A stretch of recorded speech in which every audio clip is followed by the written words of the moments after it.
जगाधरी से एक हृदय विदारक मामला सामने आया है। एक 1.25 से 1.5 साल का बच्चा घर की छत से गिर गया। बच्चे के इलाज के लिए परिजन उसे अस्पताल लेकर पहुंचे, जहां उसे बचाया न जा सका। परिजनों का आरोप है कि अस्पताल में उसे प्रॉपर ट्रीटमेंट नहीं मिला है, जिसकी वजह से उसकी जान गई है। वहीं डॉक्टरों का कहना है कि उन्होंने अपनी तरफ से बच्चे को बचाने में पूरी कोशिश की थी।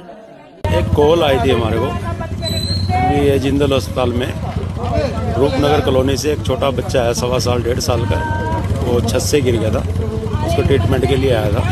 उसकी ड्यूरिंग ट्रीटमेंट उसकी मृत्यु हो गई है। तो इनके परिवारजन आरोप लगा रहे थे कि डॉक्टरों की लापरवाही है। तो पुलिस यहाँ लॉ एंड ऑर्डर के लिए आई थी, और जो अभी उनके परिवारजन के उसको बच्चे को ले गए, और यहाँ लॉ एंड ऑर्डर अभी पीसफुल है। तो शिकायत उनकी तरफ से नहीं, हमारे पास अभी कोई इस प्रकार की उसके इनके पास का नहीं था, बोल देते ये उसी टाइम 2 बजे। डॉक्टर ने कभी पूरे 8 बजे तक के दौरान में एक बार भी नहीं कहा कि बच्चा आपका क्रिटिकल है। एक बार भी हमें ये थोड़ा सा भी इशारा करते हम अपना बच्चा खुद ले सकते। 15 मिनट क्या, इन्होंने जैसे ही बोला वेंटिलेटर पे बच्चा डाल लेंगे, उसके सिर्फ 2 मिनट बाद इन्होंने कहा कि डॉक्टर साहब नीचे बुला रहे हैं। इन्होंने अपनी लापरवाही से बच्चा खुद मारा। मेरे से कंसेंट फॉर्म सारे पहले ले लिए थे। बच्चा इन्होंने, मैं एट ऑफ द एंड यही कहूँगा, इन्होंने खुद मारा है। मेरा जान था मेरी। कौन सा हॉस्पिटल है ये जिंदल हॉस्पिटल है। और डॉक्टर का क्या नाम है? योगेश जिंदल। सर, एक इंसिडेंट हुआ है यहाँ पर, बच्चे की डेथ हुई है और काफ़ी हंगामा भी रहा है। क्या पूरा मैटर है? परिवार आरोप लगा रहा है कि लापरवाही से डेथ हुई है। देखिए, ये बच्चा 1.5 साल का बच्चा था, घर पे छत से गिर गया सुबह, और तकरीबन जहाँ तक हमें बताया गया था कि 14 फीट हाइट से बच्चा उल्टा गिरा सिर के बल पे। पहले बच्चा किसी दूसरे अस्पताल में था, वहाँ पे जब डॉक्टर ने सीटी स्कैन करवा के सीरियसनेस समझाई तो वो मेरे पास आ गए। मैंने भी सीरियसनेस समझाई, सारा ये बताया कि ये मैटर है, बच्चे की ये कंडीशन है, ये है।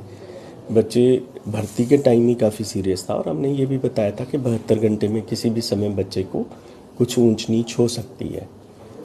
तो उस समय जैसे ही बच्चे की जो भी कंडीशन में डेवलपमेंट होती रही, तकरीबन 2-2:30 बजे मेरे पास एडमिट हुआ था बच्चा।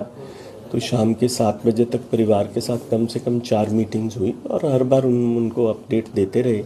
लेकिन फाइनली जैसा पूरे कोशिश के बावजूद हम बच्चे को नहीं बचा सके, तो फिर सडनली फैमिली इस फैक्ट को एक्सेप्ट नहीं कर पाई और काफ़ी हंगामा खड़ा कर दिया उन्होंने। डॉक्टर साहब आरोप लगा रहे हैं कि हमें बताया नहीं गया था, और सिर्फ 15 मिनट पहले ही कहा गया था कि वेंटिलेटर पे करो, और पहले कोई अपडेट नहीं की गई थी।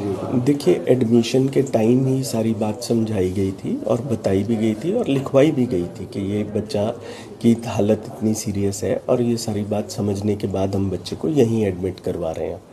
कभी भी ऐसी कोई बात नहीं है कि कोई बात बताई नहीं गई। 3 लोग थे शुरू से, वही तीनों लोग तीनों बार मिले हैं। पहले शुरू में 2 लोग थे, दोनों में से एक अपने आप को फादर बता रहा था, बाद में 3 लोग हो गए। तो जो तीसरा नया आदमी आया वो अपने आप को फादर बताने लग गया कि मैं फादर हूँ, ये दोनों कज़न हैं। बस यही वो है। जब आपके पास सर पेशेंट बच्चा यहाँ पर आया था, क्या कंडीशंस थी उसकी? जी, बच्चा अनकॉन्शियस था। जी, जितनी सीरियस हालत हो सकती है उतनी सीरियस हालत थी जहाँ से वापस आने की उम्मीद होती है। कौन सा हॉस्पिटल से आया था? जी, वो किसी दूसरे हॉस्पिटल से आया था, मुझे नाम ध्यान नहीं है। सर, कॉज ऑफ डेथ क्या रही है? Head injury cause of death.